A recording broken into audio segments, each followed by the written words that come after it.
Yo, y'all ever notice how fast the story changes? How something happens, you see it with your own eyes, and then a week later they're telling you it didn't happen that way, that you misunderstood, that you're being divisive for even bringing it up? Well, it's happening again right now. And if you're black, you need to pay attention before they rewrite the whole thing and gaslight us into thinking we imagined it. What's good, family? Welcome back to Chronicles of Blacks, where we document what actually happened before they tell you what to remember. If you're new here, go ahead and hit that subscribe button right now. Smash that like, drop a comment, and let me know where you're watching from, because this community is global and we're creating a record that can't be erased. Every view, every share, every comment preserves the truth before it gets rewritten. This is not about left or right.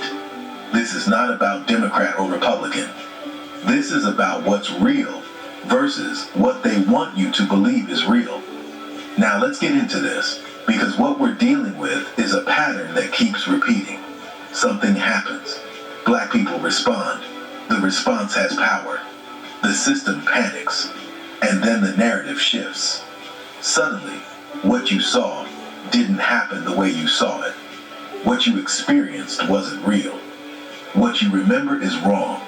And if you keep insisting on the truth, you're the problem. You're divisive. You're making everything about race. You're living in the past. Let me give you the facts first, because we always start with receipts. Over the past few months, we've watched Black Americans organize economic boycotts, Christmas boycotts, Black Friday boycotts, withholding our dollars from corporations that don't serve our interests, that fund politicians who harm our communities, that take our money but give nothing back. And the impact was real. Retailers panicked. Stores were empty. Major news outlets reported on it. Financial analysts expressed concern. Suddenly, Black Santas appeared in CVS after 34 years of them never being there. Suddenly, corporations were scrambling to show representation they never cared about before. Suddenly, our economic power was undeniable. But now, watch what's happening. The narrative is shifting. Media outlets are starting to report that the boycotts didn't really work, that black spending didn't actually drop, that the impact was exaggerated, that it was just social media hype with no real-world effect. They're rewriting what happened in real time. And if we don't pay attention, if we don't document what actually occurred, they'll convince people that our power was an illusion. They'll convince the next generation that organizing doesn't work. They'll convince us to go back to being passive consumers who accept whatever scraps they throw at us. Let me set up what we're seeing, because this is where the pattern becomes undeniable.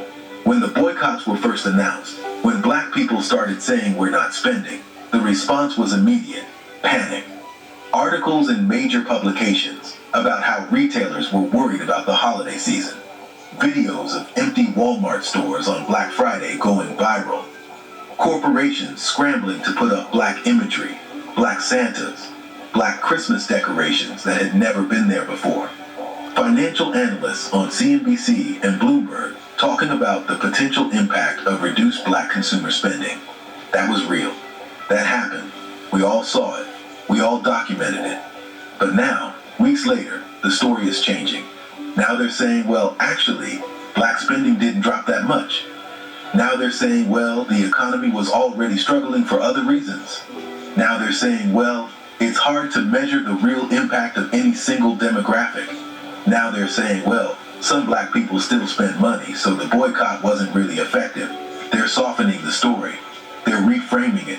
They're adding qualifiers and caveats. They're making it seem like what we did didn't matter, like our power was overstated, like the panic was unwarranted. Now here's my verdict on this. This is how they maintain control. This is how they keep us from recognizing our power. Because if we believe that our boycotts didn't work, we won't do them again. If we believe that our economic leverage doesn't matter, we won't use it. If we believe that our collective action has no impact, we'll go back to being passive consumers who accept whatever they give us. This is psychological warfare. This is narrative control. This is gaslighting on a massive institutional scale. But the truth is, it did work. The panic was real. The response was real. The impact was real. And the fact that they're now trying to rewrite the story, the fact that they're now minimizing what happened, the fact that they're now telling us it didn't matter, that tells you everything you need to know about how threatened they were. If it didn't matter, they wouldn't be working so hard to convince us it didn't matter. Let me break down the hypocrisy here, because this is where it gets infuriating. When black people organize, when we use our economic power, when we withhold our dollars, we're told it doesn't matter. We're told we're too small a percentage of the economy. We're told our boycotts don't work. We're told we're just hurting ourselves. We're told we're being divisive. We're told we should just work within the system instead of protesting against it. But then, why the panic? Why the immediate response? Why the scrambling to put up black imagery? Why the articles about retailers being worried? Why the financial analysts expressing concern? Why the corporations suddenly caring about representation? If our economic power doesn't matter, why do they care so much when we use it? If we're such a small percentage of the economy, why does our withholding of dollars cause such a visible response? The truth is, they know our power is real. They know that black consumers drive significant portions of the economy, particularly in key categories like fashion, electronics, entertainment, and food. They know that our cultural influence shapes what's cool, what's trendy, what everyone else wants to buy. They know that when we organize and withhold our dollars, it hurts their bottom line, but they can't let us know that. Because if we fully understand our economic leverage, if we fully embrace it, if we use it strategically and consistently, we can change the game. We can demand accountability. We can force investment in our communities. We can make our votes, our voices, our needs actually matter. Let me connect this to the system, because this is not just about boycotts. This is about narrative control. The system maintains power, not just through force, not just through laws, not just through police and prisons, but through controlling what people believe is true. If they can convince you that what you saw didn't happen, that what you experienced wasn't real, that what you remember is wrong, they can control you. They can make you doubt yourself. They can make you question your own perception of reality. This is gaslighting on a societal level, and it works because most people don't document what happens in real time. Most people don't save the articles, the videos, the screenshots, the receipts. So when the narrative shifts weeks or months later, when the story gets rewritten, when the facts get softened and reframed, they accept the new version because they don't have proof of the old one. They start to doubt their own memory. They start to think, maybe I did misunderstand. Maybe it wasn't as big a deal as I thought. Maybe I was overreacting. But we do have proof. We have the videos of empty Walmart stores on Black Friday. We have the screenshots of articles panicking about black boycotts. We have the receipts of corporations scrambling to show representation. We have the financial reports showing concern about reduced consumer spending. We have the evidence. And we're not letting them rewrite this. We're not letting them gaslight us into believing our power is an illusion. Let me give you a human anchor here.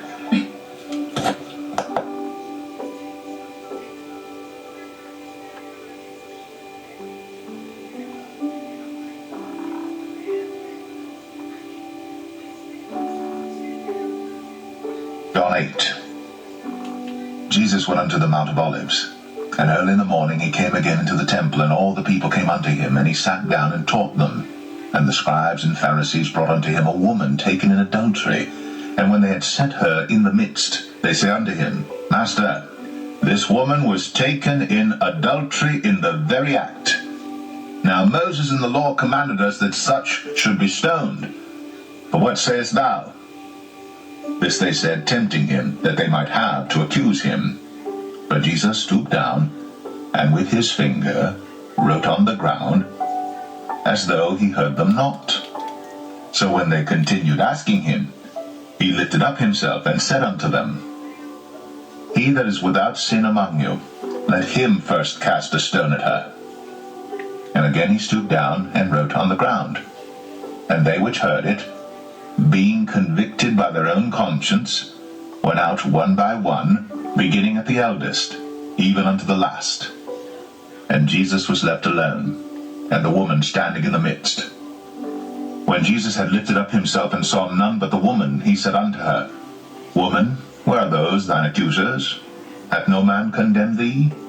She said, No man, Lord. And Jesus said unto her, Neither do I condemn thee. Go, and sin no more. Then spake Jesus again unto them, saying, I am the light of the world. He that followeth me shall not walk in darkness, but shall have the light of life. The Pharisees therefore said unto him, Thou bearest record of thyself. Thy record is not true. Jesus answered and said unto them, Though I bear record of myself, yet my record is true. For I know whence I came, and whither I go.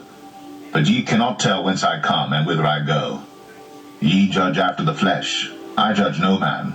And yet if I judge, my judgment is true, for I am not alone, but I and the Father that sent me. It is also written in your law, that the testimony of two men is true. I am one that bear witness of myself, and the Father that sent me beareth witness of me. Then said they unto him, Where is thy Father? Jesus answered, Ye neither know me nor my Father. If ye had known me, ye should have known my Father also. These words spake Jesus in the treasury as he taught in the temple, and no man laid hands on him, for his hour was not yet come. Then said Jesus again unto them, I go my way, and ye shall seek me, and shall die in your sins. Whither I go, ye cannot come. Then said the Jews, Will he kill himself, because he saith, Whither I go, ye cannot come? And he said unto them, Ye are from beneath, I am from above. Ye are of this world, I am not of this world. I said therefore unto you, that ye shall die in your sins. But if ye believe not that I am he, ye shall die in your sins. Then said they unto him, Who art thou? And Jesus saith unto them, Even the same that I said unto you from the beginning. I have many things to say and to judge of you, but he that sent me is true, and I speak to the world those things which I have heard of him. They understood not that he spake to them of the Father. Then said Jesus unto them, When ye have lifted up the Son of Man, then shall ye know that I am he, and that I do nothing of myself, but as my Father hath taught me, I speak these things. And he that sent me is with me. The Father hath not left me alone, for I do always those things that please him. As he spake these words, many believed on him. Then said Jesus to those Jews which believed on him, If ye continue in my word, then are ye my disciples indeed, and ye shall know the truth, and the truth shall make you free. They answered him, We be Abraham's seed, and were never in bondage to any man. How sayest thou, Ye shall be made free? Jesus answered them, Verily, verily, I say unto you, Whosoever committeth sin is the servant of sin, and the servant abideth not in the house for ever, but the Son abideth ever. If the Son therefore shall make you free, ye shall be free indeed. I know that ye are Abraham's seed, but ye seek to kill me, because my word hath no place in you. I speak that which I have seen with my Father, and ye do that which ye have seen with your father. They answered and said unto him, Abraham is our father. Jesus saith unto them, If ye were Abraham's children, ye would do the works of Abraham. But now ye seek to kill me, a man that hath told you the truth which I have heard of God. This did not Abraham. Ye do the deeds of your father. Then said they to him, We be not born of fornication, we have one Father, even God. Jesus said unto them, If God were your Father, ye would love me. For I proceeded forth and came from God. Neither came I of myself, but he sent me. Why do ye not understand my speech, even because ye cannot hear my word? Ye are of your father, the devil, and the lusts of your father ye will do. He was a murderer from the beginning, and abode not in the truth, because there is no truth in him. When he speaketh a lie, he speaketh of his own, for he is a liar, and the father of it. And because I tell you the truth, ye believe me not. which of you convinceth me of sin? And if I say the truth, why do ye not believe me? He that is of God heareth God's words. Ye therefore hear them not, because ye are not of God. Then answered the Jews, and said unto him, Say we not well that thou art a Samaritan, and hast a devil? Jesus answered, I have not a devil, but I honor my Father, and ye do dishonor me. And I seek not mine own glory. There is one that seeketh and judgeth. Verily, verily, I say unto you, if a man keep my saying, he shall never see death. Then said the Jews unto him, Now we know that thou hast a devil. Abraham is dead, and the prophets, and thou sayest, If a man keep my saying, he shall never taste of death. Art thou greater than our father Abraham, which is dead, and the prophets are dead? Who makest thou thyself? Jesus answered, If I honor myself, my honor is nothing. It is my Father that honoreth me, of whom ye say that he is your God. Yet ye have not known him, but I know him. And if I should say I know him not, I shall be a liar like unto you. But I know him, and keep his saying. Your father Abraham rejoiced to see my day, and he saw it, and was glad. Then said the Jews unto him, Thou art not yet 50 years old, and hast thou seen Abraham? Jesus said unto them, Verily, verily, I say unto you, before Abraham was, I am. Then took they up stones to cast at him, but Jesus hid himself, and went out of the temple, going through the midst of them, and so passed by.